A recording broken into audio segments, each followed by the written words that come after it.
Welcome back, viewers, to another episode of the Consulting series. You want to learn how to break into consulting? I have someone who's gotten interviews at Big Four, Tier 2, and MBB. Now, Aish, welcome back on the podcast. Thank you so much for coming on Thanks for for another having me. episode. Now, let's just get straight into it. I'll pass off the mic to you. How did you get those interviews?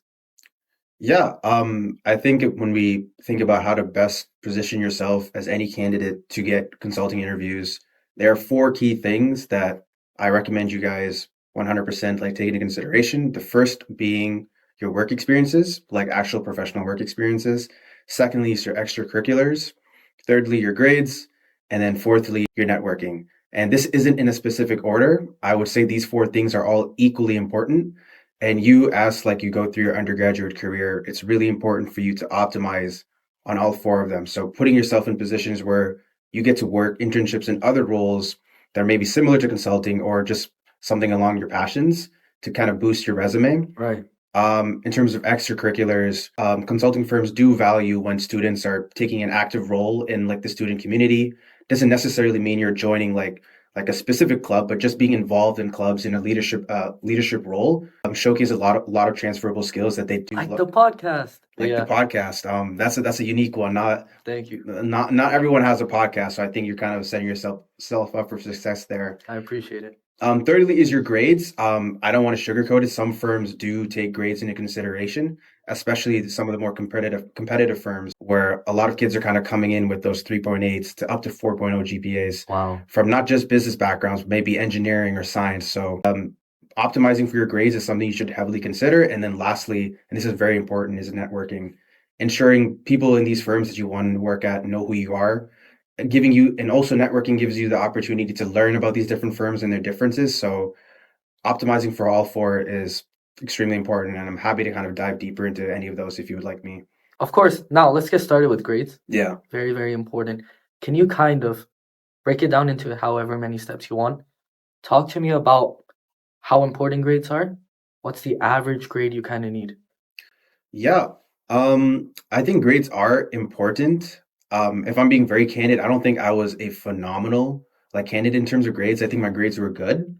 They weren't like bad, but they weren't like amazing. I would say they're more so important for some of those more competitive firms, such as like MBB. I think when I spoke to a few reps, they told me to aim for like a 7.5, but try to go for an 8. If that converts to like a 4.0, I think that's like a 3.8 or lower. But if you don't have that, I wouldn't say you should be discouraged because, like I said, it's not the only factor that they're considering. Right. If you feel like you're lacking in your profile, I felt like my grades wasn't something that stood out. I wanted to overcompensate it elsewhere. So maybe if your grades are a little bit lacking and it's time for you to apply, try to optimize your networking or your current professional experiences on your resume. Those are things that could kind of help you stand out, even if you feel like you're lacking in one of those four areas. Perfect. Talk to me about networking then. You mentioned that, excuse me, you mentioned how grades weren't your biggest strength. So talk to me about what your biggest strength was.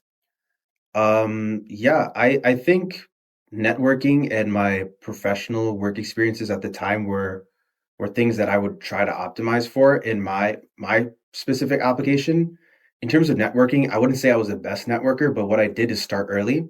And I think you're kind of doing that yourself because you're in first year and you're reaching out to consultants. I wasn't reaching out to consultants in my first year, but I was reaching out way before applications would even drop Right. because I understood that if like an application is going to drop, everybody's going to be flooding consultants and recruiters' emails and inboxes with coffee chat invites and connection requests. I knew I was just going to get buried in the pile, so I had to start early. And I think that's my key strength. In terms of actually networking, I think I'm relatively okay. But the fact that I started a little bit early did give me an edge to get my name out there and build connections and have follow-up conversations well before interviews even took place. Right.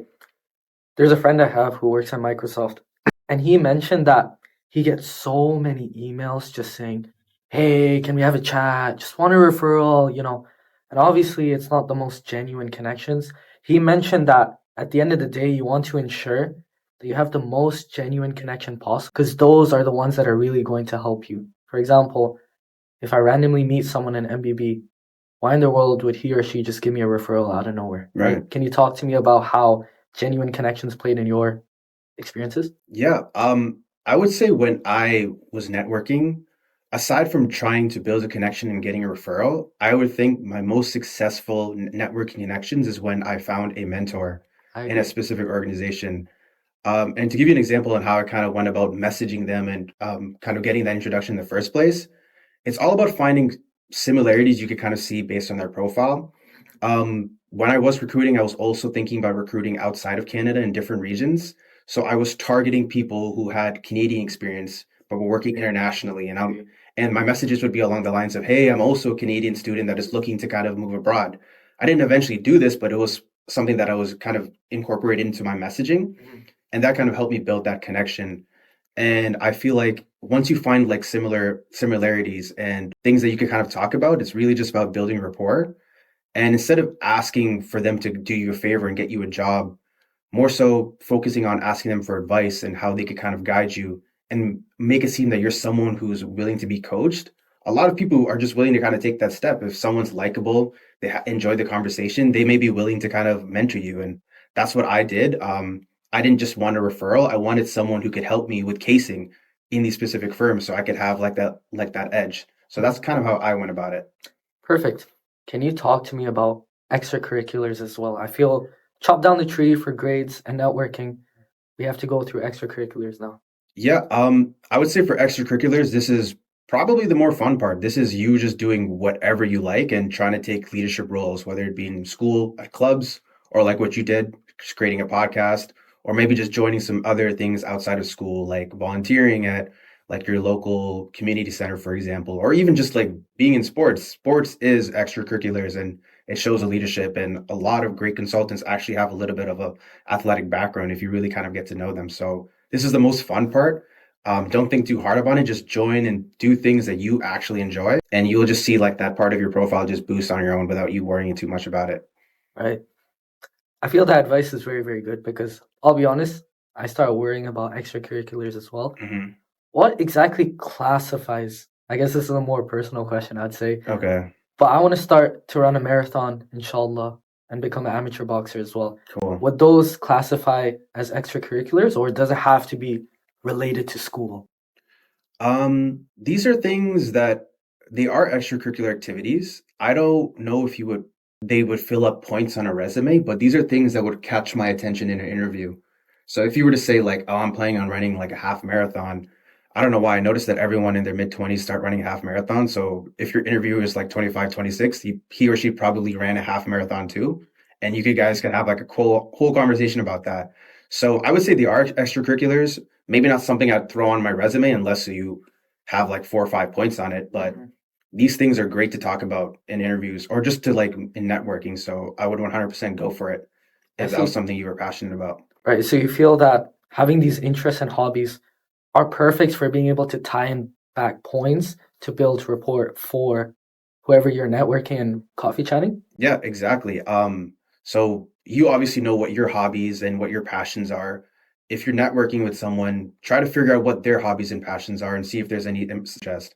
Like I guarantee you, you're gonna find some people who like to run half marathons. Not me. I don't understand the appeal for it, but there's definitely a lot of consultants, a lot of people in the industry that do that. So that's something you could easily get into. Traveling is another one. Right. Like consultants travel for work, but they also Travel for fun. travel for fun just like everyone else, and that's something you could easily kind of have a conversation about too.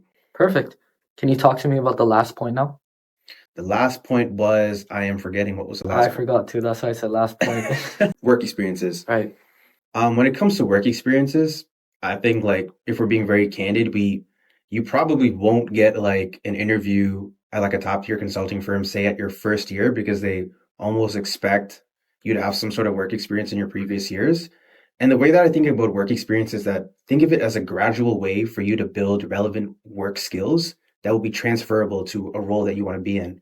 And when it comes to that, I would say that any term of form of work experience, whether it's paid or unpaid, is of value. So, for example, in your first year, even if you have an opportunity to work alongside a startup and be in like a fast growing environment where you're just constantly working and developing your skills, go for that because that will position you to essentially get roles that you may want to have in the future.